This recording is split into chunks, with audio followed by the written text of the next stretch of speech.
Hello, everyone, and welcome to Lesson 8, Conversation 1. So, thank you for joining. The video is not super good quality today, but sorry about that. We'll try our best. So, today we're starting with Lesson 8, our new lesson. And this time we have another new situation. And what is our situation? Well, you're not feeling very well. Ooh, my tummy hurts. So what do? You decide to go to a clinic to see a doctor. And the doctor asks you some questions and you say, "Oh, doc, what's wrong with me?" The doctor looks at your medicine and goes, these are laxatives. Oh my gosh. What is a laxative? Do you remember? Laxatives are medicine that make you go to the bathroom. Ooh, oh my gosh. That's probably not good for your stomach. You're going to feel pretty bad if you've been taking lots of laxatives. Ooh. And then we have 4 different personalities, right? And this time we have our first personality, the positive personality, who is happy to listen and says, "Hey, I'll do anything you say, doctor. Please help me out." So we took a look at Conversation 1, where we start to take advice from our doctor, and the doctor says, "You don't have any real major problems, but here's what you can do. You can see a nutritionist, and we can help you fix your diet, make you eat a little bit better," right?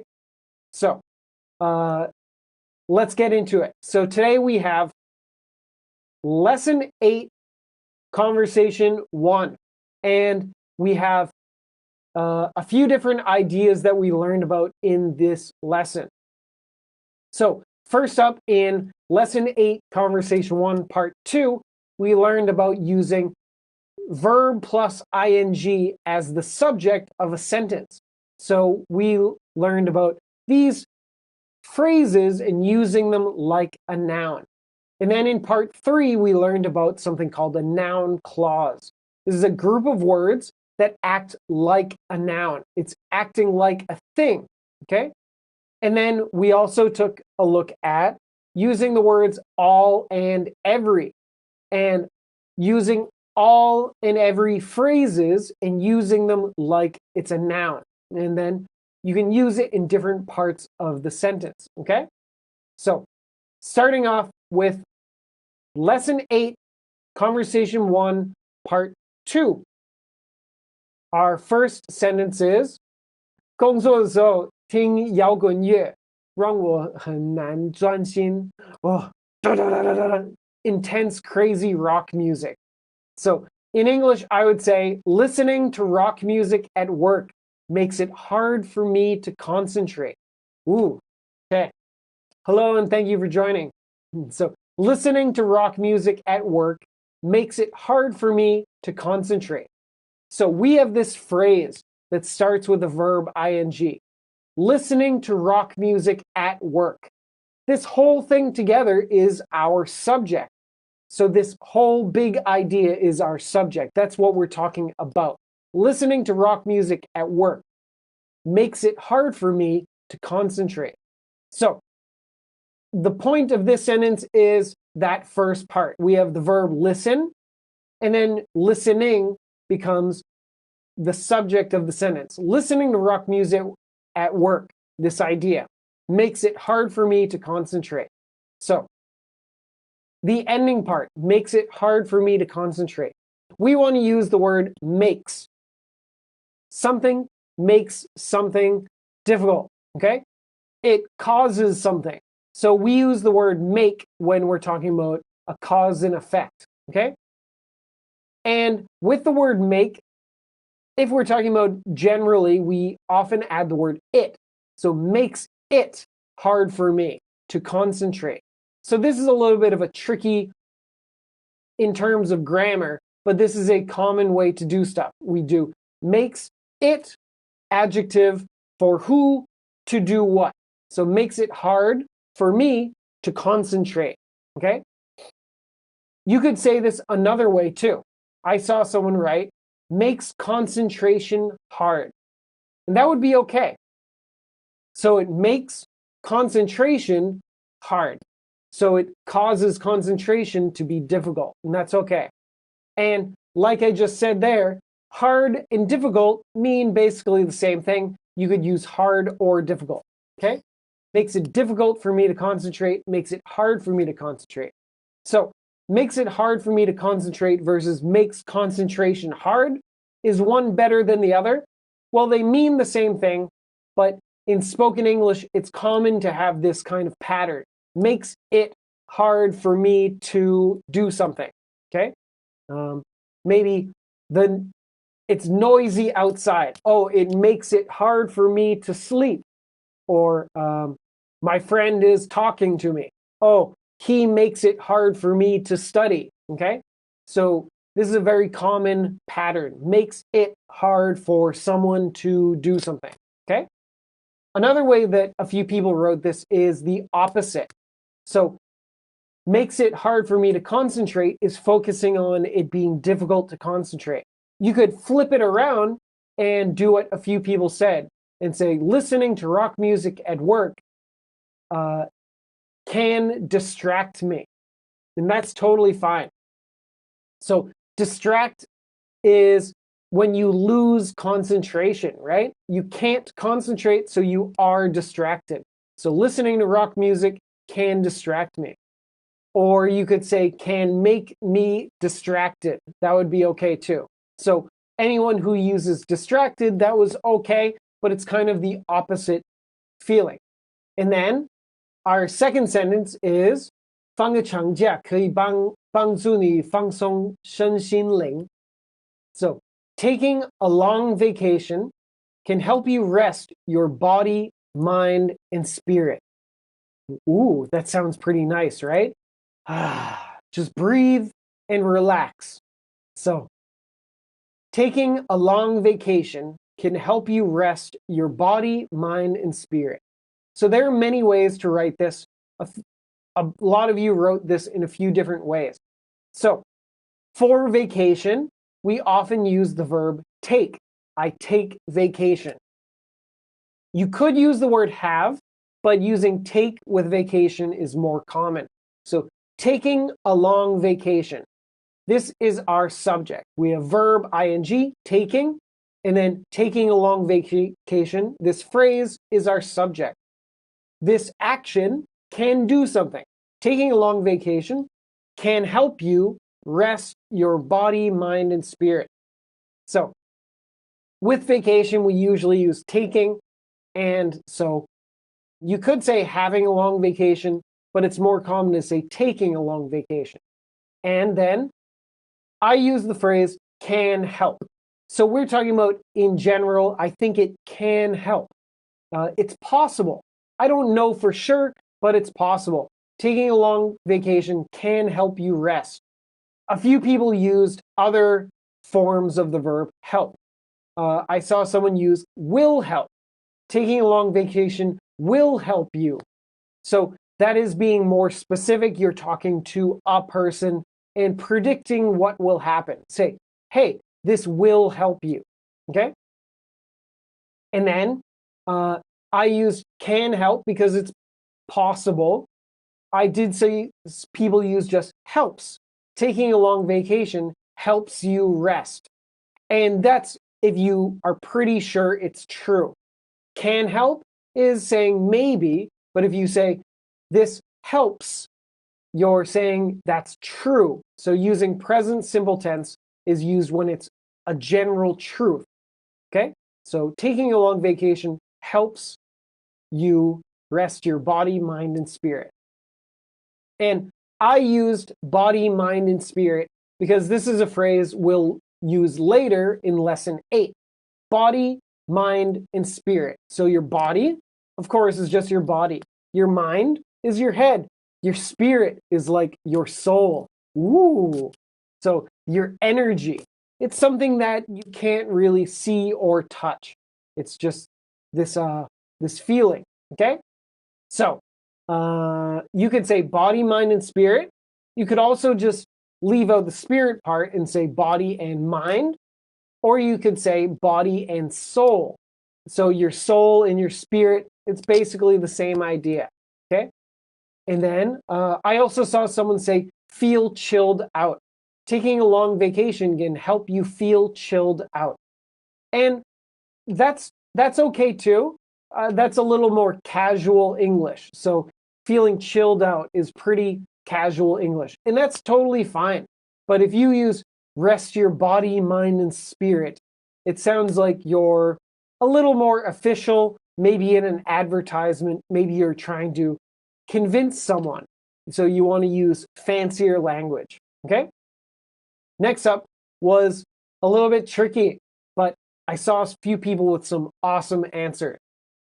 So our sentence is 休息是为了走更长远的路. So this is very poetic. Wow.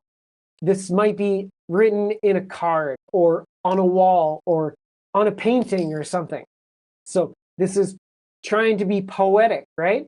So you could write this as to rest is to prepare for a longer journey. So I wrote my sentence one way, and then I saw a student write it this way and thought, wow, that's even better than mine. So I wanted to use this. I changed mine a little bit.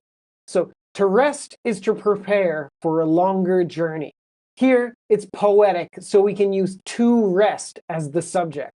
In spoken English, we don't often do this, right? So usually you wouldn't use to verb as the subject, but when you're trying to sound fancy or poetic or sound important, you could say to verb as the subject. To rest is to prepare for a longer journey. So resting is going to help you do more things in your life, right? If you're tired all the time, you won't be able to get anything done, okay? Another way to write this would be, taking a break is preparing for a longer journey. So you're, it's okay, take a little break, and that will help you in the future because you have a long way to go, okay? Now, there are many different ways to write this, and as long as you use a verb as to verb or verb ing as the subject, you did a good job. So you could say taking a break or taking a rest or to rest or to take a rest, any of those. And then the second half of the sentence, there are many other ways to say it. To prepare for a longer journey is really good and sounds like it could be from a poem. Other students used other phrases and said, to rest is to walk farther, or to let you walk further, or go further. Any of those would be okay. But what you need to do, what you need to be careful about, is we have the verb is, and the verbs on both sides should match. So notice in my sentences, I have to rest is to prepare. So to verb is to verb. It should match. Then the other way I wrote it, taking a break is preparing. Taking, verb ing, is preparing, verb ing. So we should match on both sides of is. That makes it a better sentence. Some of you might have missed that part, but that's something we can improve, and that's kind of style.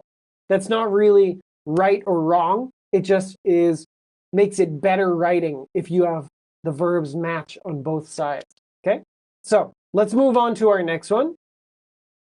Our next one is 见到偶像是很多人梦寐以求的事.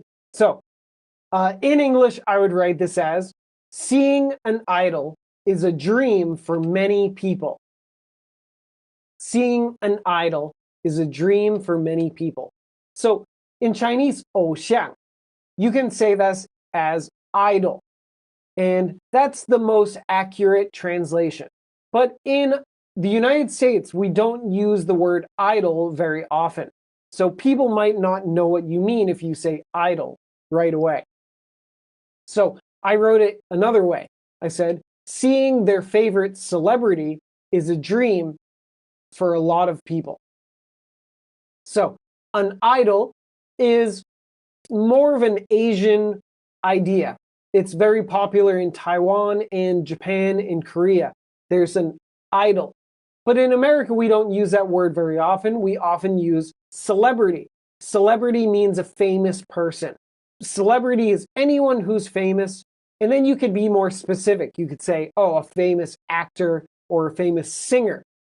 But celebrity is the general word for a famous person. You could use idol, but it's not used as often as celebrity.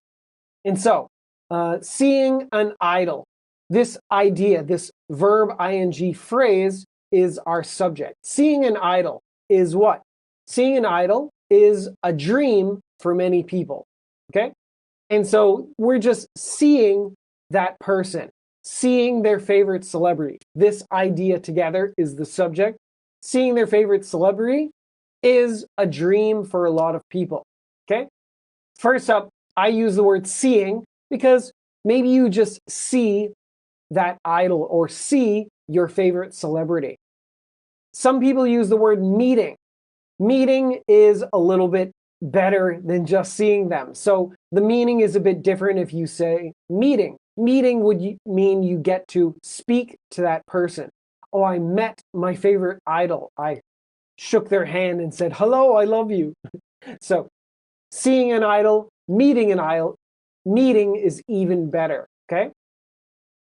And then one thing to be careful about is seeing an idol is a dream for many people. A few people use the word are. If we have verb ing, this whole idea is one idea. So seeing an idol is a dream for many people. Okay? And then, yeah, so I said seeing an idol, meaning one person, and this idea is. A few people wrote seeing idols, meaning more than one.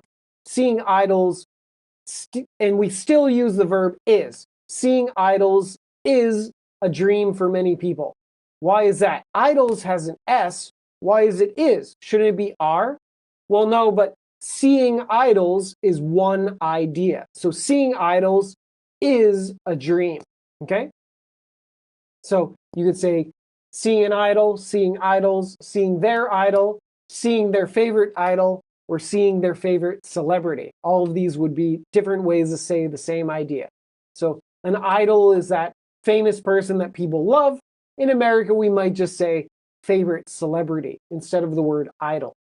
Okay. Let's move right along and go to part 3. So lesson 8, conversation 1, part 3. This is one where we're talking about noun clauses. A noun clause is a group of words that act like a noun. And these groups of words, these phrases, start with a question word most of the time. But be careful, it's not like a question. Just because it has a question word, you don't form it like a question. It will be the question word followed by verb or question word subject verb, okay? So our first sentence is 汤姆不知道玛丽的心里在想什么. So he doesn't understand. You could say this as Tom didn't know what Mary was really thinking. So Tom didn't know what Mary was really thinking. So here, Tom didn't know something. What is that something? That something is a noun clause, this whole idea. What Mary was really thinking, or what Mary was thinking. This whole idea is the object of the sentence. Tom didn't know what Mary was thinking, okay? So I use really because it's really inside of her heart. So Mary might say something, but what is she really thinking? Tom doesn't really understand, okay? So Tom didn't know what Mary was really thinking. And so in Chinese, it says 心里在想什么, but we wouldn't say in her heart in English. So I use the word really to mean like deep down inside of her. What was she really thinking? Okay. So I saw a few people add a question mark saying Tom didn't know what Mary is thinking with a question mark. So you have to be careful. This is not a question. We have the word what, but it's not a question. Using what here just starts our noun clause. This group of words is a thing, okay? Tom didn't know this thing. Tom didn't know what Mary was really thinking. So if you had a question, you could say, what is Mary thinking? You could answer, I don't know what she is thinking, okay? So something like that. Also, one thing is that this name should be Mary, M-A-R-Y. I saw a few people write Merry, M-E-R-R-Y, but Merry means happy, like Merry Christmas. But if it's a name, it should be with an A, M-A-R-Y, Mary, okay? And then, Tom didn't know what Mary was really thinking. So was thinking is, we're telling a story. If I'm telling a story, it's usually in the past tense. So he didn't know what she was thinking back then when they were talking to each other.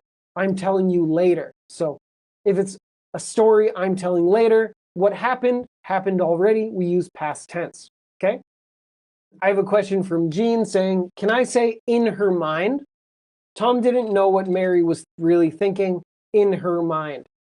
We don't often use thinking with in her mind. Like, you don't need that because thinking already is in her mind, so you don't need to put them together. So we'll get there in a second. So you could use the phrase on her mind, but you don't need the word thinking. You could say Tom didn't know what was on Mary's mind. So on her mind is the same idea as in her mind, but we would use something is on her mind, but you don't need to put it with the word thinking. So Tom didn't know what was on Mary's mind. Using on someone's mind, you don't need the word thinking, okay? So, because it's repeating the same idea. Let's see, where was I? So, he didn't know what Mary was thinking, or he didn't know what Mary was thinking about. That would be okay. But thinking about is focusing on, she's thinking about something. If you just say thinking, maybe Tom doesn't understand how her brain works. If you say what Mary was thinking about, means Mary's thinking about something, okay? So the meaning is slightly different. So we can use was thinking because we're telling a story about the past. One thing to be careful about, I saw a few people use what does Mary think about. So adding the word does. Now, when we're doing a noun clause like this, we don't need the word does. Does is added to a question, but this is not a question. We don't need the word does. So it should be what, then subject, verb, or what verb. Okay? We don't need the word does in there. Okay. Next up is 玛丽对他的看法是他唯一在乎的事。So he really, really cares about Mary. So what Mary thinks of him is the only thing he cares about. You could also say, what Mary thinks of him is all he cares about. And the all he cares about is what we learned about in the next part, okay? So what Mary thinks of him. So here we're using what Mary thinks of him, this group of words, as the subject. This is the main idea. What Mary thinks of him is the only thing he cares about. Do we know what she thinks of him? Well, not exactly, but that's okay. This whole idea, what she thinks of him, is the only thing he cares about. It could be good or bad, okay? So this what phrase is the subject. And like I said before, I saw a few people add the word does.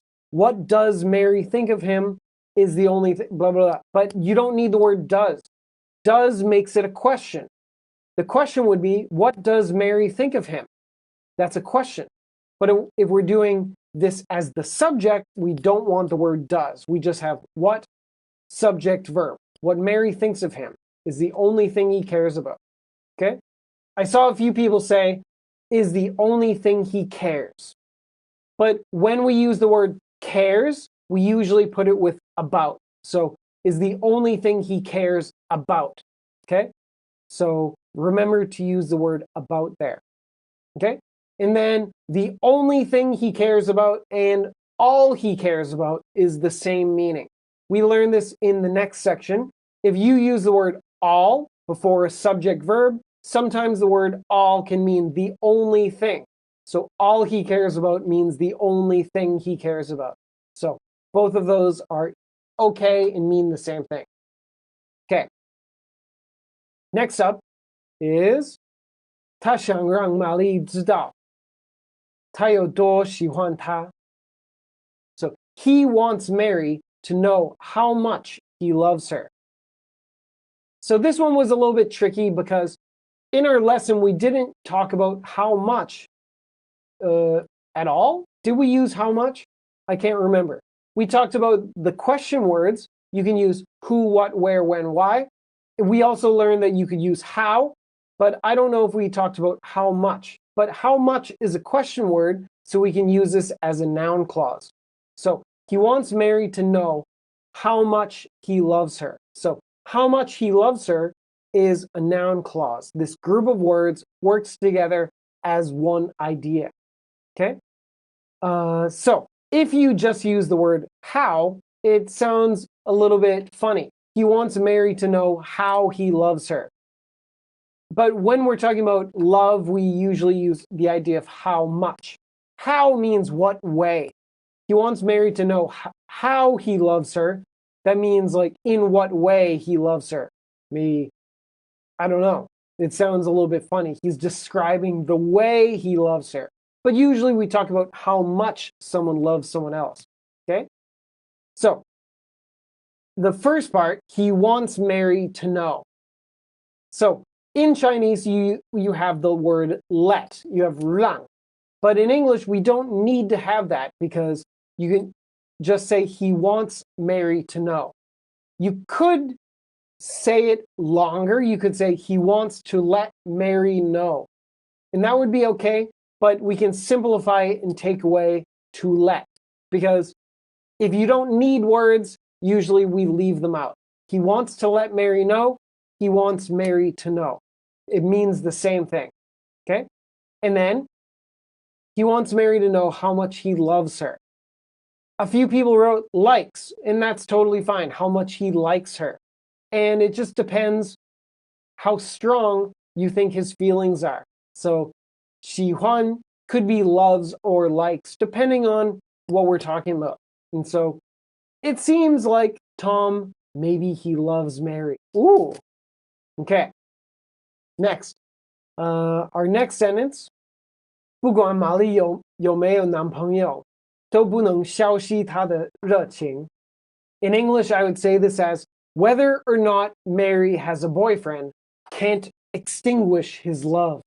So, 消息 is a hard word, and we can use extinguish. Extinguish is to like put out a fire. You can think of his love like a fire. Boom. Extinguish his love. Oh my gosh. Whether or not Mary has a boyfriend can't extinguish his love.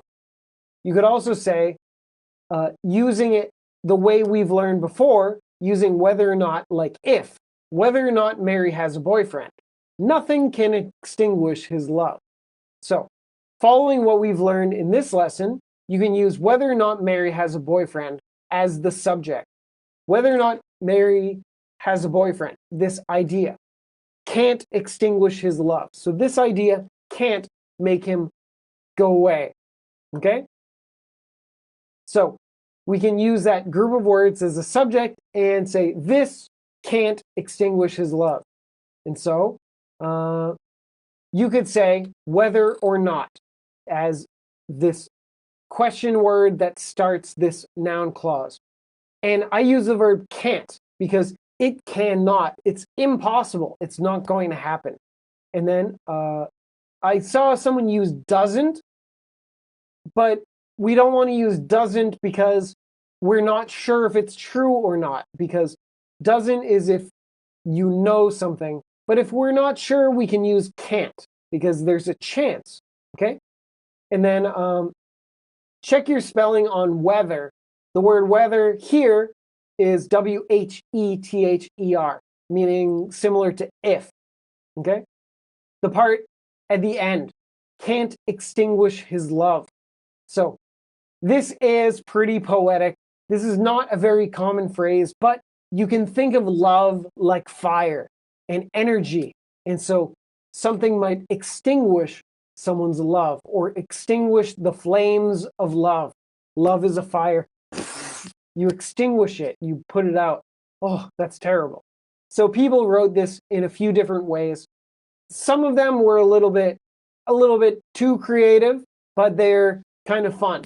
So you could say this in a simpler way and say whether or not Mary has a boyfriend can't end his love for her or something like that, or can't stop his love for her. So I saw someone write can't stop his love to her, but love is a thing, so you don't say love to her, you say love for her. If it's something for someone, okay? We do an action to someone, but we have a thing for someone. Can't stop his love for her, okay? So love here would be a noun, okay? And then I also saw can't dampen his passion. That's not a common phrase, but I like it. So a few interesting ways to write that. Okay, let me know if you have any specific questions going forward. So let's keep on moving and move on to Lesson 8, Conversation 1, Part 4. So here we're talking about phrases that start with every and all. And we can use these phrases like a noun, right? Everything you know, that can be used like a noun. This idea, or all I know, this idea together acts like a noun. So our first sentence is 告诉我所有你知道关于 Bob 过去的事. Okay, tell me. So tell me everything you know about Bob's past. Oh, wow. Bob is pretty mysterious, right? He used to do mukbang videos. He used to be big and fat. And then he used to work at a night market. What an interesting guy. Tell me everything you know about Bob's past. So here, tell me something. What is that something? And that something is everything you know. And everything you know, this idea. So all of the things you know. So we can say everything you know, meaning all of your knowledge. And then everything you know about what? Be a little more specific. About Bob's past, okay? So we can use everything you know to talk about everything you know, all of the different things, and put them together, okay? And then describing it with about Bob's past to be a little more specific. What are you talking about, okay? So tell me everything you know about Bob's past. I think most people did really well on this one. And so a few notes is that I saw someone say, tell me all of past things you knew about Bob. And that's a little bit different. So if you say all of the past things you knew, that means the things you knew before. But that's not right now. So it's better to say everything you know about Bob's past. So everything you know, and then about to be specific, a little more specific. Okay? And then about Bob's past. So that means Bob's history, about his life, about what he did. Okay? I saw a few people say, tell me everything you know about Bob in the past. Now that's a little bit different. If you say Bob's past, you mean about Bob's history. What did he do before? But if you say about Bob in the past, that would mean tell me what he acted like. Was he a little bit different? So Bob in the past means his personality back then, rather than what he did. So it's best to say about Bob's past in this one. Okay? Next up is 我知道的只有他曾经是偶像歌手. Oh my gosh, Bob does so many crazy things. And you can say, all I know is he was a pop idol before. So here we have all I know. And what does all mean here? Remember, if you have all I know, that means the only thing I know. So the only thing I know, or all I know, is he was a pop idol before. You don't know much about his past, but you know this. Wow. So all I know, this group of words is used as the subject. All I know is he was a pop idol before. Okay? And so if we're talking about the only thing I know, make sure to put all at the beginning. All I know. I saw a few people write, I knew all is, but that's kind of, well, we need the word all at the beginning of the phrase. So remember, start with all. And then the second part, he was a pop idol before. Like I said before, we can use idol to talk about a celebrity, someone famous that some people go crazy about and scream because they love him. And if it's an idol who is a singer, maybe they sing pop music. So an idol who sings pop music is a pop idol. So if we're talking about Korean singers, a lot of those are pop idols. Like maybe you really like BTS. BTS, they are pop idols. Maybe you really like Twice. They are pop idols. Okay? And so you could say this a few different ways. You could say a pop idol, or you could say a pop icon. An icon is someone that people really care about and think about all the time.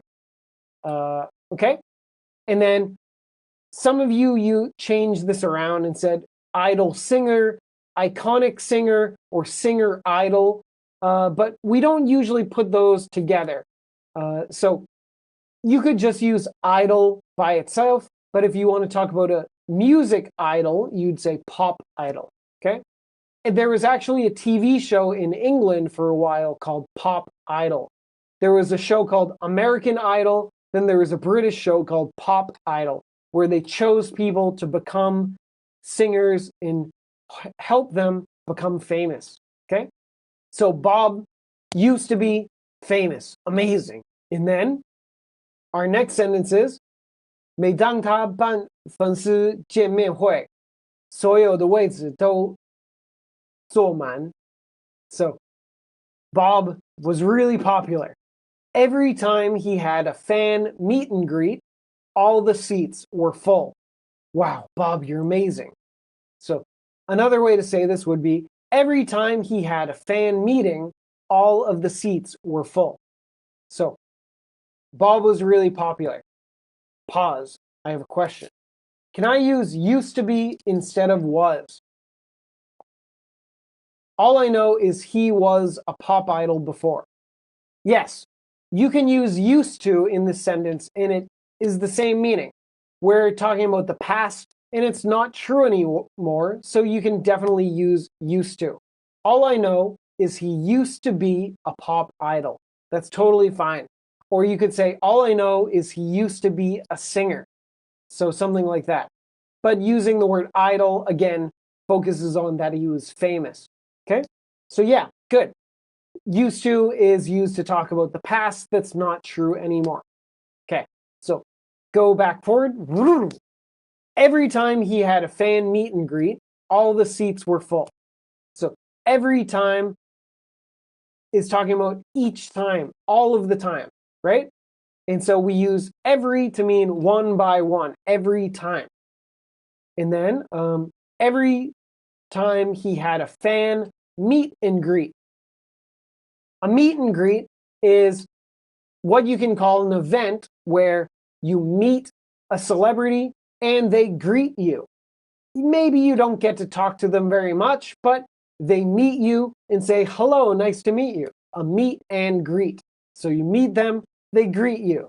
And so you can call it a fan meet and greet, okay? You could also call this a fan meeting. So same kind of idea. A fan meeting is where the celebrity or the famous person meets their fans, okay? And so I use the word had. You could also use the verb held. Every time he held a fan meet and greet, that's okay. So held, you hold an event. And so that's great. I also saw someone use a fan meetup. You could use that. Some people will use this. So like someone who's a celebrity might have a fan meetup. But it's a little bit less common than fan meet and greet or just fan meeting. So all three are okay. Just depends on who uses what phrase. And then the second part, all the seats were full. Or you could say all of the seats were full. So if we're looking at every seat, all of them, taking every single seat as a group, all of the seats were full. So you can use all of the noun, or you can use all the noun. And both mean the same thing, okay? And then one more thing. I said every time he had a fan meet and greet. You could also use another word. You could use whenever. Whenever is the same meaning as every time. So whenever he had a fan meet and greet, all the seats were full. Good job on that. Okay. Next one. Let's keep on moving. Next one is 每个参加过的粉丝都说 Bob 很亲切. So every one of his fans who attended said that Bob was nice. Ooh, that's great. So Bob was famous. He had these meetings. He was really popular, but he was also really nice. So every one of his fans who attended said that Bob was nice. And then we can shorten this and say, every fan who attended said Bob was nice. So they mean basically the same thing. One is a longer way to say the same idea. So the first way I wrote it was every one of his fans. So you can talk about his fans and say all of them, all of his fans. And you can say every one of his fans.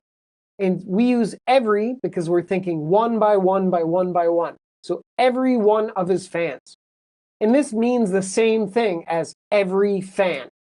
So every one of his fans or every fan. It means the same thing, two ways to say it a different way. Okay? And then describing which fans. Every one of his fans who attended. So who attended is a phrase that's describing those fans, okay? And so this is a adjective clause or adjective phrase, which I'm not sure we've talked about yet. That might be in our next lesson. But we'll talk more about adjective clauses in the future, okay? Every fan who attended describes every fan. And then, what did they say? Every fan who attended said that Bob was nice. And then, as we've learned before, you can take away the word that and just say, every fan who attended said Bob was nice. Taking away that doesn't change the meaning. Okay. So attended, I use every fan who attended. Attended is the word we use when someone goes to a meeting or goes to an event. And you could use a simpler word too. You could say every fan who went. That's fine. Or every fan who had gone to the meeting. So had gone would be okay too. Or has gone to one of the meetings would be okay too. And then I also saw every attended fan. Now, we don't often use that. We don't often use the word attended as an adjective in front of a noun like that. Every attended fan. That doesn't really sound natural. We would usually use attended in a phrase like every fan who attended, okay? And I saw a few people say every fan who has gone to the meeting.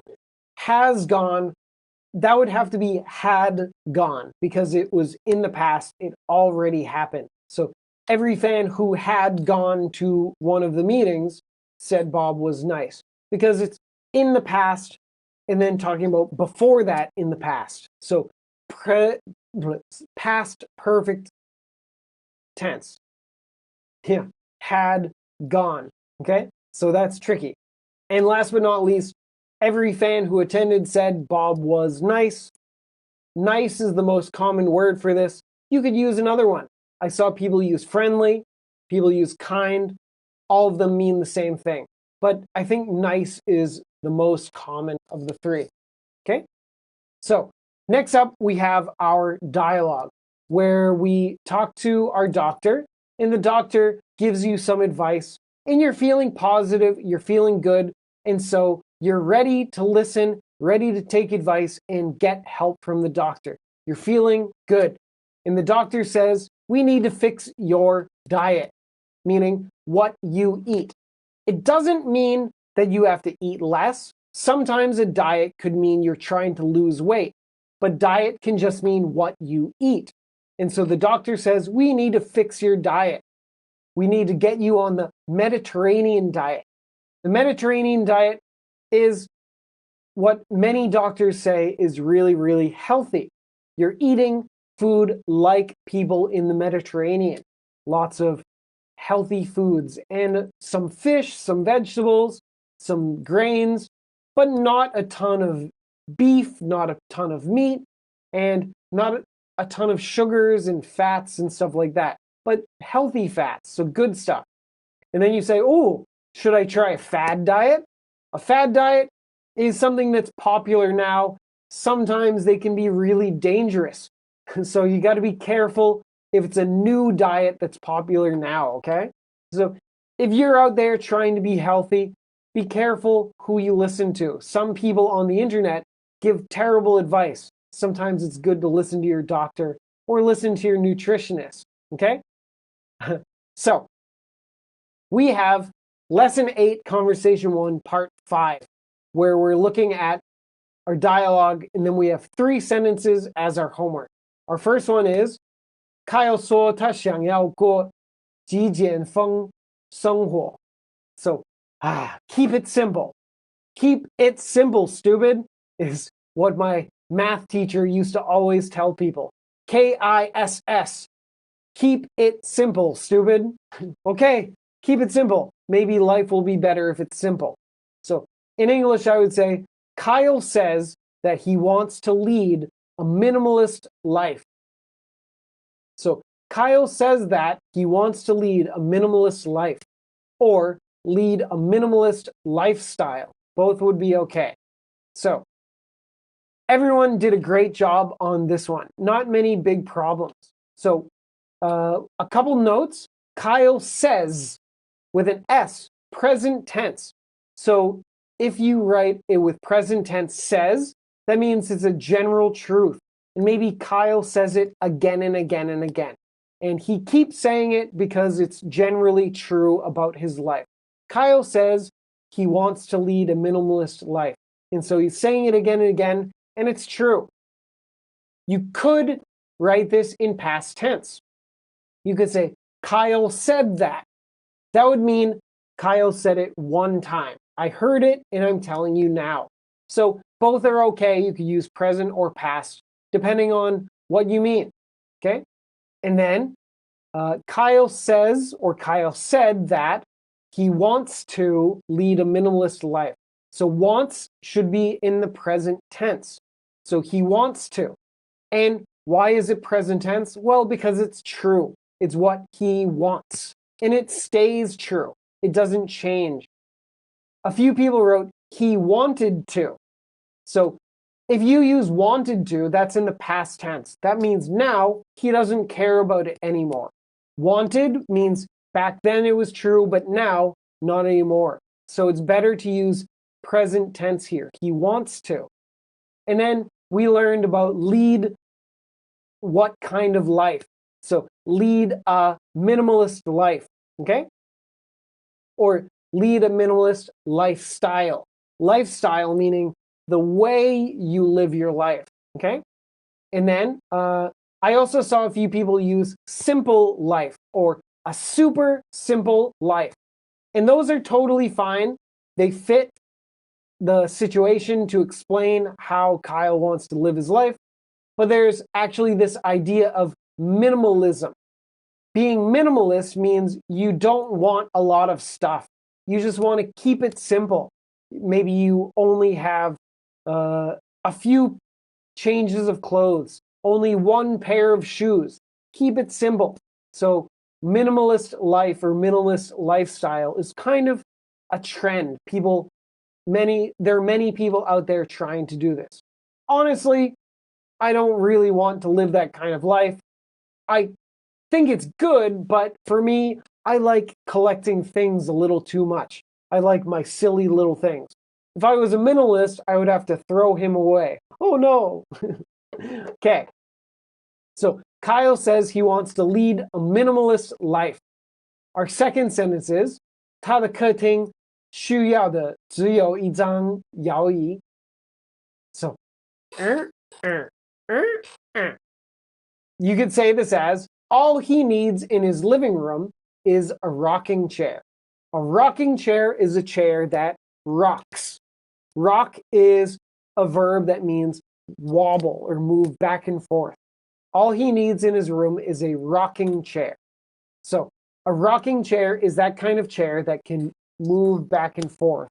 And sometimes the bottom is curved, so it can move like this. So all he needs in his living room is a rocking chair. I saw someone use the word swing chair. I'm not sure if swing chair, that's not a very common phrase.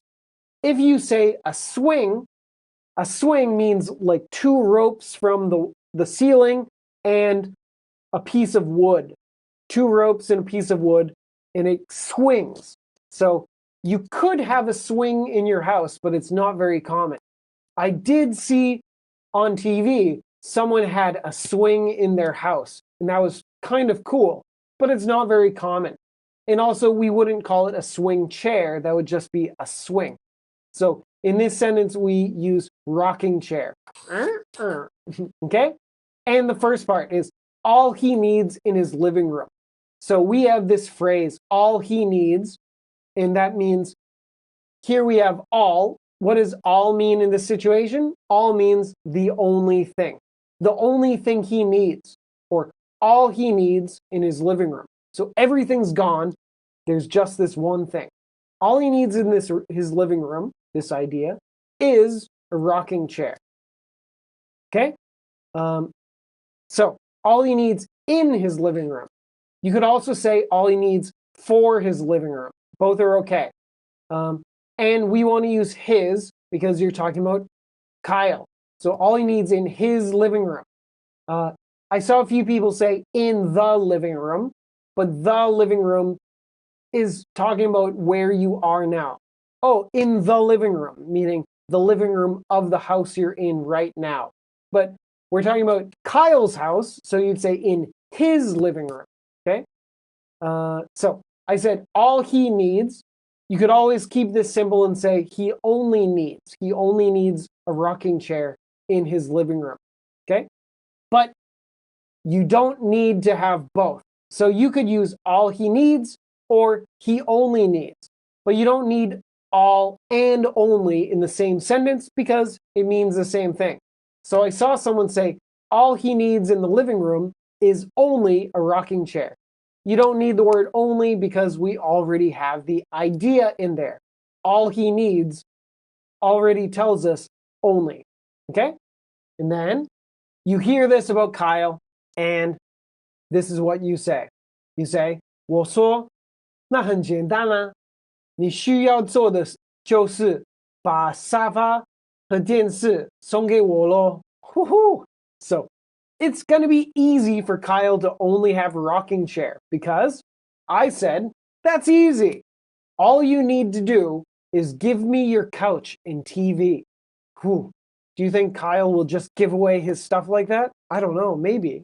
Now, here we have I said, and then a comma, and then a space, and then a quotation marks. So it should be I said, then comma next to the D, then a space, and then quotation mark next to the T.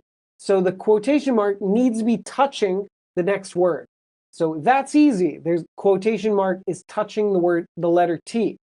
And then at the end, the quotation mark should be touching the exclamation mark. Okay? So if there should not be spaces around your quotation marks. Okay? So check the spacing in my answer and compare it to yours. Okay? So I said, that's easy.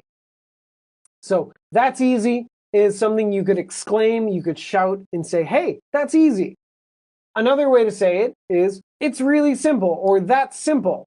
It would be better to say, that's simple, because you're responding to what the person said. This person says something, and then you respond, that's simple, okay? So using that is a little bit better, but you could say it as well. Hey, it's simple, or it's easy, okay? But that is a little bit better when it's a response, okay? All you need to do is give me your couch and TV. So again, we have all you need to do. And here, using the word all by itself, it can mean the word the only thing. The only thing you need to do. So all you need to do. So you only need to do one thing. All you need to do, this group of words, is the subject.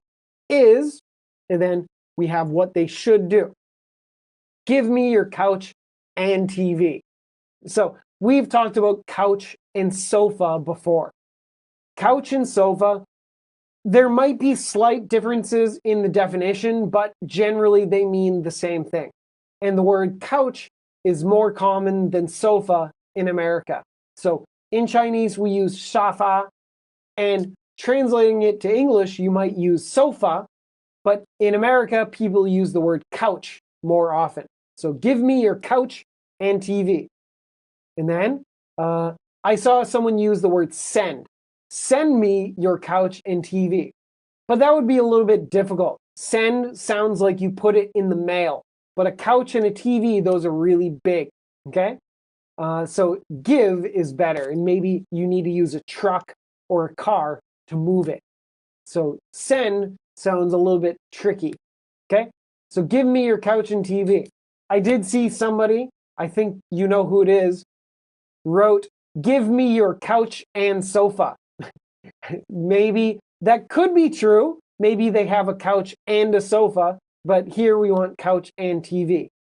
And then I also saw someone say, give me your couch and TV to me. So he has two me's in the sentence, and we don't need two. You could say, give me your couch and TV, or you could say, give your couch and TV to me.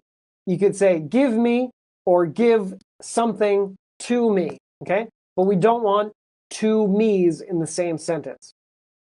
And remember, this is a command. You're telling him to do it, so just keep it as give. I saw someone write giving, but giving is continuous, is not continuous. We're telling someone what to do, so just use the verb by itself. Give me your couch and TV, okay? So this goes into a question that someone sent me where it's all you need to do is give me your couch and TV. So shouldn't it be all you need to do is to give me your couch and TV? Well, actually, it's this action is this action. And the second action, we're using is. And so is not acting like an action verb. This is more of a state. And so it's describing what two things are. So using the verb to be, you don't have to follow it with to verb or verb ing. After is, you can have this whole idea, this action. So one action is another action. All you need to do is give me your couch and TV. So we're keeping them separate. They're two separate ideas, and we're using is to connect them. So if you're thinking about after the word is, should I have to verb or verb ing? You don't have to have either. You can think of the whole idea as a separate thing or separate action. Okay? Okay. So we got to see our positive personality go to the doctor and see what to do, how to get better. And the doctor says, oh, I'll send you to a nutritionist. And the next day, it's the same doctor. Wow. He wears many hats. So he does many things. He's a GP, meaning a family doctor or a general practitioner. And he's also a specialist being a special doctor. He's a nutritionist who helps you with what you eat, your diet. And the doctor, when he's being a nutritionist, tells you what to eat. You got to eat more healthy. And you say, oh, should I try the caveman diet?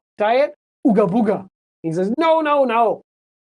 Fad diets are bad. They can be dangerous. The caveman diet sounds okay, but there's some crazy fad diets out there that you should stay away from. And the doctor says, just eat healthy.